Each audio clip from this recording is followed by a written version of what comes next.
Hello. So on March 7th, another twist in the DOJ versus Alphabet/Google lawsuit occurred.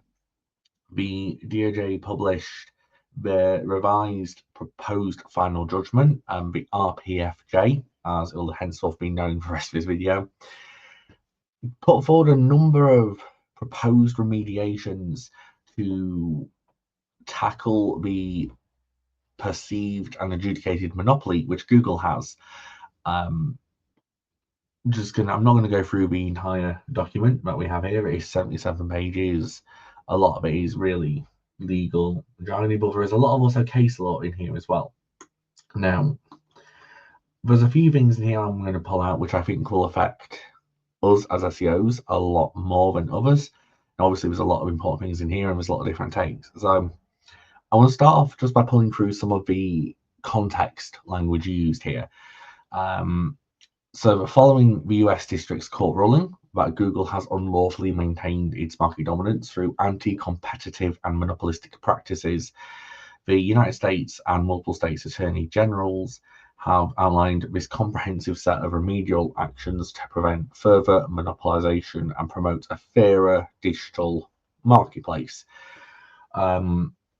A main part of this speech is focused on is the notion of search distribution. So it's a way that people can access Google, people can access other search engines, and how it's being done. A couple of items from this, which I feel are worth pulling out. Now, these aren't directly related to remediations, but these are more like, I'd call them probably a flavor text as to how you can see how the DOJ is thinking. The American people's reliance on Google search engine is well known. Less understood, it, however, is how Google, through its unlawful and unchecked monopolistic conduct over the past decade, has secured the American people's reliance. I first noticed this quote because even in, I think, the first page, it actually does bring forth, basically in the first sentence, acknowledging that Google is the gateway to the internet. It provides results. Importance for those results is important. American people depend on Google. Americans have even learned to Google it. So it's even acknowledging Google's status symbol, even outside of whatever this is with monopolistic practices. It acknowledges how well Google is acknowledged and received in the American market. The other thing which is interesting as well is the DOJ have acknowledged that Google themselves have put forward their own proposed remedies. This was on the Google blog back in, I believe it was December. Google have been very publicly open, I think is a way to phrase it, on how they agree or disagree with the Department of Justice's search distribution lawsuit. They've proposed a number of remedies which they feel is fair, along like browser agreements and oversights, etc. Now, with this RFPJ isn't agnostic of this. It does acknowledge that Google have put this forward. And in a footnote, Google has, the document actually does read that Google have offered the competing initial proposed RFPJ, but it ignores the court's factual findings and legal holdings, and instead preserves the status quo, containing only modest changes to distribution contracts with Apple, etc. And that Google's proposal does fall woefully short of restoring competition to the markets of being harmed by Google's unlawfully entrenched monopolies and inconsistent with remedies case law. So that's an interesting one to pick up, that they are acknowledging what Google have said, but they've just said it's not enough, it's woefully short. So 3 key takeaways from this document from my perspective. One of the things that this document is asking Google to stop, prohibits, is the paying for a default placement as a search engine, particularly in Apple. So they want Google is going to be prohibited from paying Apple and other search engine distribution channels, partners, so actually smartphone manufacturers, browsers, carriers, anything where they can access Google from. They're not allowed to pay for this anymore to be the default search engine. They've highlighted that these payments are actually key in freezing competition and maintaining Google's dominance by blocking rival search engines and gaining that meaningful distribution of that entry point to market. What this means for us, potentially, as SEOs, is that if this is unable to be done and search distribution partners, the smartphones, etc., have a more open market and others can bid, or as a fairer system, we could see the likes of Bing or DuckDuckGo, Swiss Cows, depending on your market, even potentially like your neighbours of the world, gaining more prominence because there's a much bigger freedom of choice, and there's already a lot of press outside of this anyway against Google, and this general kind of feeling of moving away from big tech and big tech being evil. And big tech is kind of on America's agenda at the moment anyway. Well, it was in the Biden era. Whether or not it continues to be in the Trump era is a different matter, but it could be interesting to see other search engines gain more significant market share in key markets and markets that we all work in. The second one I want to go through, which isn't necessarily the largest one, but has got other case law, is it's working towards Google no longer being able to self-reference itself as prominently in both traditional search and in AI. So there's a underlying theme that Google overly favors its services over competitors in search results, or in ads, or in AI-powered search tools. So this is similar to what's kind of going on in Europe at the moment around hotels and flights, special content result blocks pulling through. This RPJ also will bar Google from prioritizing its own products over competing alternatives within AI models, e.g. Gemini. So that'll affect the Gemini Assistant, AI overviews. But this isn't just Google search. It also can't leverage YouTube, Maps, or other owned assets to steer users towards Google search. So we can't just turn YouTube and Maps into this funnel, if you like, to kind of get around this. Now, for me, this is interesting because it will open up the AI space potentially for competing search engines to develop their own AI-driven features without being blocked or overshadowed by Google's ecosystem. And it could leverage better citation and better traffic flow from Google's AI ecosystem to websites. Now, this is interesting as well because in recent days, Google have released the sneak peeks of AI mode. Now, if that's going to be an opt-in, that could be something thrown in here as well, because if there's a lack of prioritization happening anymore, could we potentially see AI overviews have their pixel depth reduced on load and it be a opt-in to use the AI tool as opposed to using traditional? We've already seen Google testing like the web search modals at the top to kind of go back to more traditional things. So it could also mean that AI mode itself becomes more opt-in versus the default, unless Google just kind of want to go to hell with it and immediately just put everyone into an AI mode in the future and massively change what their proposition as a search engine is, making themselves very differentiated in the market and almost more of an AI LLM as we have now, as opposed to a search engine. Now, this one I have pulled out because this does have some precedent. Towards the end of 2021, the Federal Anti-Monopoly Service, the FAS, and Roskomnadzor in Russia did a very similar sanction against Yandex. This was known as the case of the sorcerers. So Yandex's special content result blocks, known as sorcerers.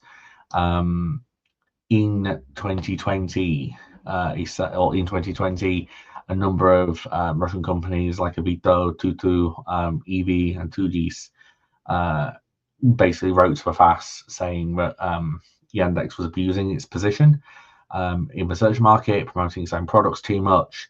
And this has been going on for people, that brands want equal access to the sorcerers, and this has been going on since 2019. It was founded in early 2021 where Yandex would have to stop promoting its services within a month, equal conditions by April 1st.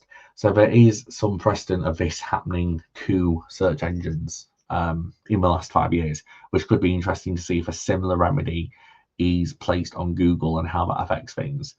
The Yandex ecosystem hasn't been overly affected by this because there are still Yandex special content results box showing, but there is a this has been done before moment. Now, the third one I wanted to pull out, which for me is one of the more impactful items potentially from this fallout, is the separation of Chrome and Google. The RPJ recommends that Google must fully divest from its Chrome browser. There'll be a negotiation and a suitable buyer found. But the notion is that Chrome's dominance as a browser has given Google an unfair advantage in directing users towards its search engine. Now, obviously, there's a lot of kickback, I guess, to this, but and the old adage joke that you open up a computer, you go on Edge to download Chrome. Edge itself even has those special callouts now to try and keep you on Edge in the ecosystem. So there's almost an argument of, well, Chrome's just a much better browser. Google just kind of comes with it. It's not their fault. It's good, but either way, regardless, it's that kind of accessibility. Now, as an independent browser, Chrome will have this option for users to build a free to choose search engines. So this could mean whoever buys Chrome could make Bing the default, could make DuckDuckGo the default. You could open up and immediately have a selection screen with pros, cons, a selection. It's going to be a different ecosystem in that way. Now, as an SEO, looking at this through kind of more of a selfish lens, this could potentially impact traditional search engine rankings in the sense that we know to an extent Google uses Chrome to gather Crux and ROM data, Core Web Vitals data.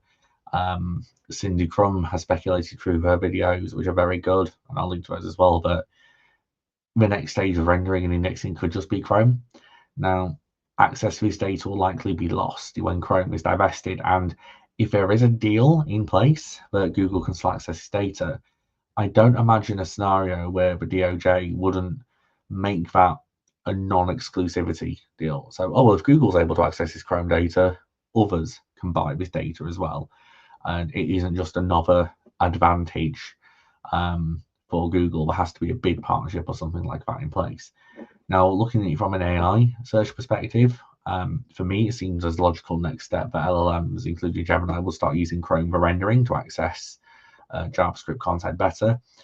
If this becomes an open source browser, the capability to do that might expand, and this will greatly shape and impact the kind of the AI race and how other LLMs are working to compete with Google. Now, there's other elements in here as well, which I'm not going to go into too much great detail. There's about 10 recommendations I could pull out and real meaningful remedies. For example, the monopoly on devices.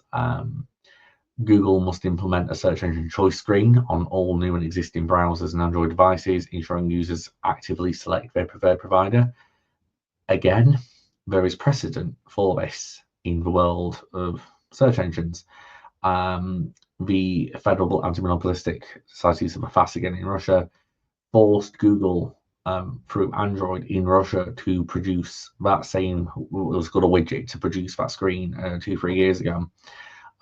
Meaning that users were able to have a genuine choice in selecting their preferred search engine, and this did lead to a sharp increase in users moving over to Yandex, which for other reasons as well has just accelerated over years as well. But this was a significant change because I think at the time about 85% of all smartphones in Russia were Android. So having that choice come up did significantly hurt Google's prominence overnight. Now, it is fair to say, just to kind of wrap things up, nothing in this document is 100% final. We're not likely going to know that until April. Courts do rarely enforce such drastic restructuring without negotiations and potentially looking at other less serious options first.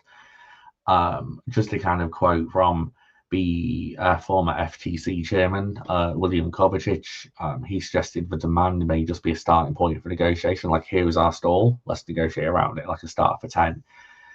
For me, what's going to be interesting on this is how Google's public response is. Now, we can all remember back in August when this all came out, Google's very vocal and very open on their thoughts of the DOJ case.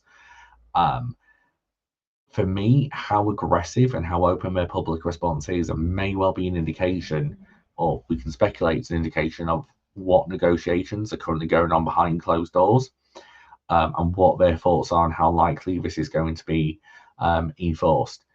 If they kick up a big fuss, try to get public buy-in on side, but there's a lot at stake for the different sides here, because if the DOJ does go ahead of these remediations and this does go into play, but then people still go back to Google and prefer Google, there's going to be a lot of egg on the face there. There's going to be Google effectively turning around in 2-3 years with a, well, this was a very expensive use of taxpayers' money to come after us when everybody prefers us anyway. You trying to force a market into a situation rather than backing or trying to support competitors. There's a number of different takes on this, but it'll be interesting how this plays out, and also interesting how many of these remedies come into play, and then what their effect is going to be on SEO, search marketing, AI, SEO, geo in general.